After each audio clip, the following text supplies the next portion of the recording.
Assalamualaikum and hello guys, this is Shehzad Rasool Sajjan and you are watching Mr. Sajjan YouTube channel.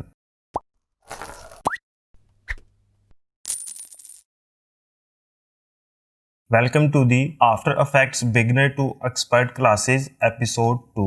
आज के इस episode में हम transform के बारे में जानेंगे कि ट्रांसफॉर्म क्या है।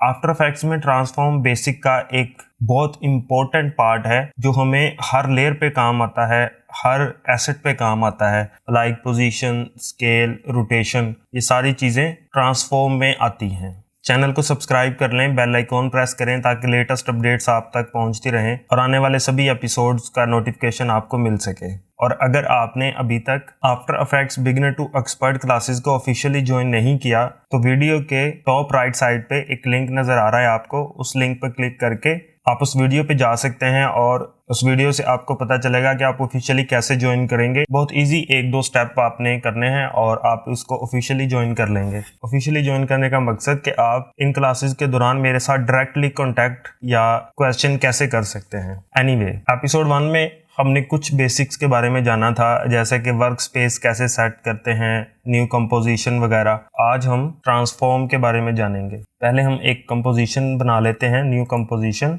हर एपिसोड में जहां पर भी शॉर्टकट की का इस्तेमाल होगा, अगर मैं नहीं भी बोलूंगा तो भी आपको स्क्रीन पर शॉर्टकट की नजर आ जाएगा, आपके लिए आसानी रहेगी। तो कंपोजिशन का नेम यहाँ पे हम सिंपली मेन कॉम्प लिख लेते हैं।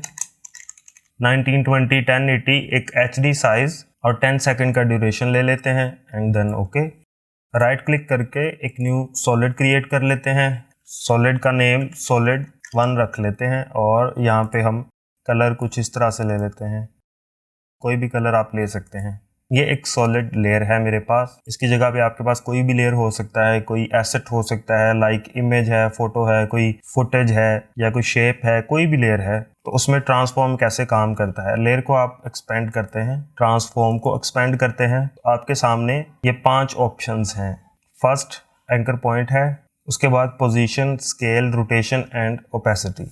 एंकर पॉइंट क्या है, माउस को फॉलो करें तो ये आप देख रहे हैं कि ये एंकर पॉइंट का आइकॉन है और टूल बार में देखें तो आपको एंकर पॉइंट का टूल भी नज़र आता है। सिंपली वाई इसका शॉर्टकट की है। तो एंकर पॉइंट टूल के साथ आप एंकर पॉइंट को मूव कर सकते हैं कहीं पर भी। एंकर पॉइंट कैसे वर्क करता है कि जहां पर आपका एंकर पॉइंट होगा वहीं से आपका लेयर जो है वो वर्क करेगा, लाइक रोटेशन है, स्केल है, कुछ भी। जैसा कि एंकर पॉइंट इस टाइम सेंटर में है, डिफॉल्ट पोजीशन में, तो आप अगर इसको रोटेट करते हैं तो ये सेंटर से रोटेट हो रहा है। Ctrl+Z अंडू का शॉर्टकट की है जो नॉर्मली सभी सॉफ्टवेयर्स में होता है, तो मैंने इसको अंडू कर लिया। इसी तरह से अगर आप स्केल ज़्यादा कम करते हैं तो वो भी सेंटर से होगा, बिकॉज एंकर पॉइंट हमारा सेंटर है। एंकर पॉइंट टूल लिया, एंकर पॉइंट को इस तरह से आपने उठा के अगर लेफ्ट सेंटर में रख लिया तो इसके बाद अगर आप रोटेट करेंगे तो ये यहीं से रोटेट होगा, अब देख रहे हैं। और स्केल अगर आप छोटा करेंगे तो वो भी यहीं से वर्क करेगा। ये पोजीशन पर अप्लाई नहीं होता। और एंकर पॉइंट ट्रांसफॉर्म में सबसे पहली ऑप्शन पर है, आप यहाँ से भी एंकर पॉइंट को सेट कर सकते हैं। इस तरह से एंकर पॉइंट नीचे, ऊपर, लेफ्ट राइट भी कर सकते हैं। एंकर पॉइंट की आपको समझ आ गई होगी। एक चीज़ और, एंकर पॉइंट टूल के साथ अगर आप सेट करते हैं और ये अगर ठीक से सेट नहीं हो रहा तो आप कंट्रोल को प्रेस करके होल्ड करेंगे, देन ये आप देख रहे हैं ये परफेक्टली उस पॉइंट पे सेट होगा। उसके बाद पोजीशन है। Position simply up, down and right, left है। ये बहुत एक सिंपल सा ऑप्शन है। पोजीशन का आपको वैसे भी पता होगा, अगर आप नॉर्मली आफ्टर इफेक्ट्स यूज करते हैं तो पोजीशन एक बेसिक चीज़ है, आपको समझ आ गया। स्केल के सामने एक आइकॉन देख रहे हैं आप, स्केल का वैल्यू यहाँ पे 100/100% है, मीन्स विड्थ एंड हाइट दोनों 100% है। तो स्केल के सामने एक आइकॉन है, इसके ऊपर अगर आप माउस लेके जाएं तो वो आपको बताता है ये कांस्टेंट प्रोपोर्शन आइकॉन है, जिसे हम लिंक आइकॉन भी कहते हैं, किसने आपस में लिंक किया हुआ है। आप अगर आइकॉन भी देखें तो वो एक लिंक की तरह आइकॉन है जो ये दिखाने की कोशिश कर रहा है कि विड्थ एंड हाइट आपस में लिंक्ड हैं। आप जैसे ही स्केल को कम करते हैं विड्थ एंड हाइट दोनों कम हो रहा है, आप देख रहे हैं। और इसी तरह से अगर ज़्यादा भी करें तो सेम वैल्यू ऊपर जाता है। इस आइकॉन को अगर हम हटा देते हैं, इसके ऊपर आपने जस्ट क्लिक करना है और ये आइकॉन डिसेबल हो जाएगा। उसके बाद आप विड्थ को सेपरेट कम ज़्यादा कर सकते हैं और हाइट को सेपरेट, दोनों अलग हो जाते हैं। मैंने अंडू कर लिया है इसको और हम वापस उसी शेप में आ चुके हैं। इसके बाद रोटेशन है, तो रोटेशन सिंपली इस तरह से आप ज़्यादा कर सकते हैं, कम कर सकते हैं। आप देख रहे हैं रोटेशन में 0x उसके साथ जो वैल्यू है वो 60 डिग्री का है। जिस पोजीशन में इस टाइम ये आपका सॉलिड लेयर है, 1x मीन्स कि ये एक बार रोटेट करके घूम के फिर यहाँ पे आ जाए तो इसका एक चक्कर कंप्लीट होगा। आपको अगर आसान लफ्ज़ों में समझाऊं जिससे आपको समझ आ सके, इस चीज़ की एग्जांपल मैं आपको की फ्रेम्स के साथ दूंगा कि हमने 0 ड्यूरेशन पर रोटेशन पर की फ्रेम दिया और लास्ट ड्यूरेशन पर हमने रोटेशन को 60 डिग्री में कन्वर्ट नहीं करना, हमने जस्ट 1x कर देना है। आपने देखा ये अपनी जगह से नहीं हिला, बट जैसे ही हम इसको प्ले करेंगे ये आप देख रहे हैं वहां तक जाते जाते ये अपना एक चक्कर कंप्लीट करेगा। ओके, तो ये दोबारा से प्ले होना स्टार्ट हो गया। ये आपने देखा कि ये यहाँ तक इसने अपना एक चक्कर कंप्लीट किया और लास्ट की फ्रेम पर अगर हम इसे 2x कर दें तो ये 2 चक्कर अपने कंप्लीट करेगा। ये एक चक्कर और ये दूसरा चक्कर। दोनों की फ्रेम्स को यहाँ से मैं डेल कर रहा हूँ, वैल्यू भी हम डिफॉल्ट कर लेते हैं। आपको रोटेशन की समझ आ गई कि जो 60 डिग्री वाला रोटेशन है वो आप इस तरह से रोटेट कर सकते हैं जहां तक आप करना चाहें, और 1x मीन्स के एक पूरा सर्कल कंप्लीट करता है वो। ओपेसिटी एक बहुत सिंपल है समझना कि ओपेसिटी आप कम करेंगे उसका ओपेसिटी कम हो जाएगा, वो ट्रांसपेरेंसी में कन्वर्ट होना स्टार्ट हो जाता है जितना आप करना चाहें। अभी आते हैं इनके शॉर्टकट्स की तरफ। लेयर को क्लोज कर लें और आप जैसे ही A प्रेस करते हैं, simply A for Apple, A press करते हैं आपको एंकर पॉइंट की वैल्यूज नजर आएंगी। P प्रेस करते हैं पोजीशन, S प्रेस करते हैं स्केल, R प्रेस करते हैं रोटेशन एंड T प्रेस करते हैं तो ओपेसिटी की वैल्यूज नजर आएंगी। अगर आप चाहते हैं कि पोजीशन एंड रोटेशन एक साथ आपने देखना है, एक साथ आपको दोनों वैल्यूज नजर आनी चाहिए, तो आपने P प्रेस करना है, शिफ्ट को प्रेस करके होल्ड करना है अगर आप विंडोज पे हैं, और अगर आप मैक पे हैं, एप्पल के सिस्टम पर हैं, तो आपने ऑप्शन को प्रेस करके होल्ड करना है एंड R प्रेस करना है। पोजीशन एंड रोटेशन, शिफ्ट को प्रेस करके अगेन होल्ड करेंगे, S प्रेस करेंगे तो साथ स्केल भी आ जाएगा।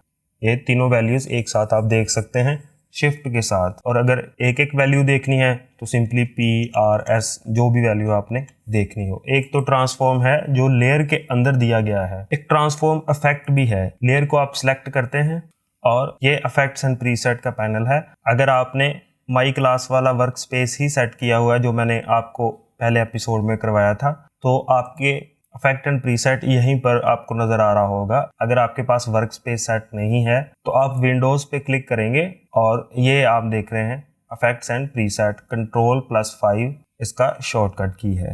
इफेक्ट एंड प्रीसेट से आप सर्च करेंगे ट्रांसफॉर्म, और ये आप देख रहे हैं डिस्टॉर्ट के फोल्डर में आपको ट्रांसफॉर्म मिलेगा। इसको अप्लाई करने के 2 मेथड हैं, या तो आप इफेक्ट को यहाँ से माउस के साथ ड्रैग करेंगे और लेयर के ऊपर ड्रॉप कर देंगे। मैंने अंडू कर लिया, या आपका लेयर सिलेक्टेड होना चाहिए और इफेक्ट के ऊपर डबल क्लिक करेंगे और वो अप्लाई हो जाएगा। यहाँ पर भी कुछ ऑप्शंस आपको सेम नजर आएंगे, but skew and skew axis 2 options हैं, शटर एंगल एंड सैम्पलिंग ये 2 ऑप्शंस हैं। अब क्वेश्चन है कि ये ट्रांसफॉर्म जो एक इफेक्ट की तरह है इसको हम क्यों यूज करें। इसमें 2-3 वजूहात हो सकती हैं। पहला ये कि आप अपने लेयर पर स्क्यू ऐड करना चाहते हैं तो आप इस ट्रांसफॉर्म को इसलिए यूज कर रहे हैं। सेकेंडली, आप अपने लेयर में 2 तरह से स्केल यूज करना चाह रहे हैं या 2 पोजीशंस यूज करना चाह रहे हैं, तो इस कंडीशन में एक पोजीशन आपने अपने लेयर वाला यूज किया जो आप इस वक्त देख रहे हैं स्क्रीन पर के लेयर के नीचे पोजीशन का ऑप्शन है। लाइक इस तरह से हम इसको थोड़ा राइट साइड पे कर लेते हैं, और दूसरा पोजीशन आप ट्रांसफॉर्म से यूज कर लेते हैं। अब इन दोनों में आपको एक डिफरेंस यहाँ पे नजर आ रहा होगा कि जो हमने लेयर वाला पोजीशन यूज किया उसमें आप देख रहे हैं कि पूरा सॉलिड लेयर जो है वो राइट साइड पे जा रहा है, और जैसे ही हम इफेक्ट कंट्रोल्स में अपने ट्रांसफॉर्म इफेक्ट का पोजीशन यूज करें तो सिर्फ हमारा एसेट जो है, हमारा जो सॉलिड है वो राइट साइड पे जा रहा है, हमारा लेयर कहीं नहीं जा रहा है। या माउस को फॉलो करें तो ये आप देख रहे हैं, और माउस को फॉलो करें तो आप ये एक पॉइंट देख रहे होंगे जो आपको मोस्टली ग्रेडियंट रैंप वगैरह में देखने को मिलता है। ये ड्रॉप पॉइंट है, आप इसकी मदद से इस तरह पोजीशन को सेट कर सकते हैं ऊपर नीचे जहां आप इसको लेके जाना चाहें। ज़रूरी नहीं कि आपने यहीं से पोजीशन सेट करना है, आप इसकी मदद से भी सेट कर सकते हैं। बट ये आपके लेयर को वहाँ से पोजीशन में कन्वर्ट नहीं करेगा, सिर्फ आपका एसेट कन्वर्ट करेगा।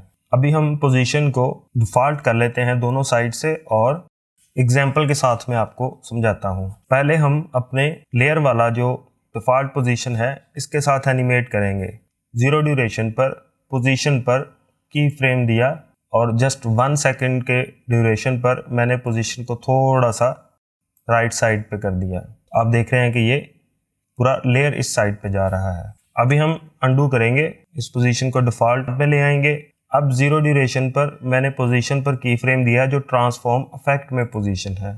1 सेकंड ड्यूरेशन पर पोजीशन थोड़ा इस साइड पे ले जाएंगे। तो अभी आप देख रहे हैं कि पोजीशन लेयर पर नहीं एसेट पे काम कर रहा है। हम इस लेयर को यहाँ से डेल करेंगे, रेक्टेंगल टूल लेंगे और फिल यहाँ पे सॉलिड कलर एंड स्ट्रोक 0 और इस तरह से एक शेप क्रिएट किया। इसके ऊपर हम अगेन इफेक्ट एंड प्रीसेट से ट्रांसफॉर्म अप्लाई करेंगे। अभी हम स्क्यू देखेंगे, स्क्यू कैसे वर्क करता है। लेयर आपका सिलेक्टेड है, स्क्यू को जैसे ही आप इंक्रीज करेंगे तो ये आप देख रहे हैं कि ये स्क्यू शेप ले रहा है। जैसे ही आप इसको नेगेटिव करेंगे तो ये दूसरी साइड से स्क्यू शेप में जाएगा। बट आपका जो लेयर है वो आप देख रहे हैं कि वो उसी पोजीशन में है, सिर्फ आपका एसेट वर्क कर रहा है। उम्मीद है ये चीज़ आपको क्लियर हो चुकी होगी, क्योंकि बहुत ज़्यादा डिफिकल्ट नहीं है, इजी है ट्रांसफॉर्म को समझना। रोटेशन और बाकी की ऑप्शंस यहाँ पर भी वैसे ही वर्क करती हैं। बस फ़र्क सिर्फ इतना है कि अगर आप वो ऑप्शन पहले यूज़ कर चुके हैं, स्केल आप एक बार दे चुके हैं, उसके बाद ट्रांसफॉर्म में जाके आप अगेन स्केल दे सकते हैं। इसका एक और भी तरीका है कि अगर आप ट्रांसफॉर्म नहीं यूज़ करना चाहते तो आप स्केल लगाने के बाद उस लेयर को मज़ीद एक कंपोजिशन में कन्वर्ट कर लें, उसको प्री कंपोज कर लें और उसके बाद फिर से आप उसको स्केल देंगे। तो ये चीज़ हम आगे चल के मज़ीद समझेंगे, कंपोजिशन वाले एपिसोड में हम इसको रखेंगे। ट्रांसफॉर्म, उम्मीद है आपको समझ आ चुका होगा कि ट्रांसफॉर्म बेसिकली है क्या। आज के लिए इतना ही कि आप ट्रांसफॉर्म के बारे में जानें। आप ट्रांसफॉर्म पे प्रैक्टिस करें, anchor point, position, scale, rotation and opacity, और जो हमने इफेक्ट एक अप्लाई करके देखा, एक ट्रांसफॉर्म का इफेक्ट, उस इफेक्ट वाले ट्रांसफॉर्म में और इस ट्रांसफॉर्म में मैंने आपको डिफरेंस भी बताया। आपके माइंड में ट्रांसफॉर्म का कंसेप्ट क्लियर करना बहुत ज़रूरी था कि ट्रांसफॉर्म हमें हर एनिमेशन में, हर एपिसोड में सीखते हुए भी और जब आप काम करेंगे तब भी बहुत ज़्यादा काम आने वाला है। और भी बहुत सारी इंपॉर्टेंट ऑप्शंस हैं, सभी आपके साथ डिस्कस होंगी, बल्कि पूरा आफ्टर इफेक्ट्स आपके साथ डिस्कस होगा। आज का ये एपिसोड आपको कैसा लगा आप मुझे ज़रूर कमेंट करके बताइएगा, लाइक शेयर ज़रूर कीजिए। Thank you for watching this video. Allah निगहबान।